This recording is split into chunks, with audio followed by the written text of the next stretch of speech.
तो सूर्य की किरण वही है, लेकिन रिफ्लेक्शन और रिफ्रैक्शन क्या मीडियम है उस पर डिपेंड। ईमानदारी पूरा सूरज कोयले पर उतना ही प्रकाश देता है और डायमंड पे उतना ही देता है। डायमंड पे अलग प्रकार से प्रकाशित हो रहा है, लेंस पे अलग प्रकार से, कांच पे अलग प्रकाशित हो रहा है, इत्यादि इत्यादि। उसी तरह से शिष्य भी किस अवस्था में है ग्रहण करने की, उसके अनुसार ग्रहण डिफरेंट हो जाता है। हमको याद है, हम वहाँ थोड़ा पढ़ाया करते थे रमन रेती में, तो कुछ फिर तो समझते थे और कुछ केवल इसलिए आके बैठ जाते थे कि महाराज जी के बाद 3 दिन तक बैठने को मिलेगा पढ़ने के लिए, उसको कुछ लेना देना नहीं। ये चलो ईमानदारी पर अपनी बता दे रहे, दूसरे को गलती सुनाई। हमने आज तक बचपन से हमारे गांव में सत्यनारायण कथा हुआ करती थी और हम भी जाते थे। हमको सत्यनारायण की कथा से कोई लेना देना, बोलते थे एक आना पैसा मिलता था कि आरती में डाल देना। तो इतनी बड़ी गृहस्थियाँ लेके जाते थे कि पंचामृत मिलेगा तो हाथ में थोड़ा आएगा और गिलसिया में ज़्यादा आएगा तो ज़्यादा पिए। तो जब पंडित जी जोर लगा कथा बांध रहे, हम वही छोटे बच्चा बचपन को पीछे कर रहे हैं, एक शंख बजा चलो एक मुसीबत करी, एक हत्या, और जैसे दूसरा शंख बजा चलो दूसरी मुसीबत करी। शंख गिनते थे और जैसे ही पूरी कथा हो गई, आरती हो गई, बस सबसे पहले प्रसाद के लिए फजीरी मिली फूफा।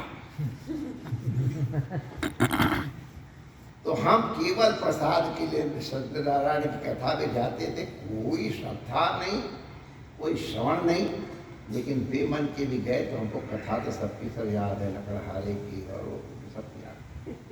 लेकिन बस बिल्कुल हमने कभी नहीं सुनी सत्य ईमानदारी को, फजीरी से और पंचामृत से हमको लेना देना। कोई फल मिला याद करता तो याद ही है, मिलेगी अब मिलेगी। लेकिन जो विलिंगली भी श्रवण करते हैं, जिसका अंतःकरण जिस तरह का है, किस तरह रिसीव कर रहा है, रिफ्लेक्ट कर रहा है कि रिफ्रैक्ट कर रहा है, कि एब्जॉर्ब कर रहा है। पहला एब्जॉर्ब करता है, पानी रिफ्लेक्ट करता है, कांच रिफ्लेक्ट करता है। ये सब के ऊपर उपनिषद की कथा है, बहुत सुनाते हैं।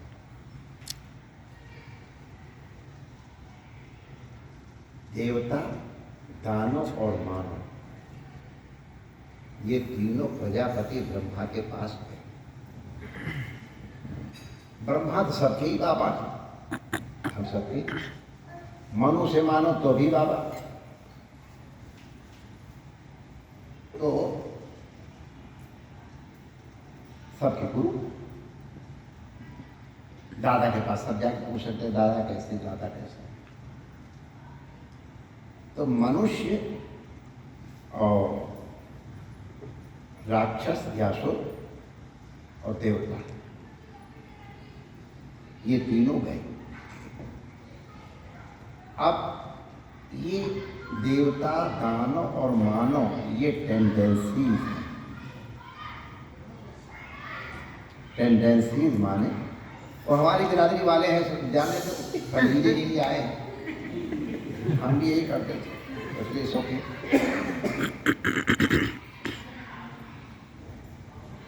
जो अपने स्वार्थ के लिए किसी का कुछ भी नुकसान कर दे, वो राक्षस। वही दूसरे खून पीना माने क्या है, दूसरे की हित की हानि करके भी अपना लाभ करने की कोशिश करे, वो राक्षस। तेरी मानव राक्षसा परितम स्वार्थाय निघ्नन्ति, जो अपने स्वार्थ के लिए दूसरों के स्वार्थ का हनन करते हो राक्षस। मनुष्य कहेंगे भाई उसका नुकसान न होने पावे, लेकिन हम अपना काम बनाते हैं। जो अपना एते सत्पुरुषा परार्थ घटका स्वार्थान परित्यज्य, अपने स्वार्थ को एक बार किनारे रख के दूसरे की जो हित करे। तो देवता, दानव और मानव कोई योनि है, ये भी ठीक है, और ये टेंडेंसीज हैं। चीज़ यही, देवताओं की टेंडेंसी वो है, मनुष्यों की टेंडेंसी वो है, राक्षसों की टेंडेंसी। बड़े बड़े दांत वाले ही नहीं होते हैं, अरे बड़े ब्यूटीफुल फेस वाले और ऐसा खून पीते हैं कि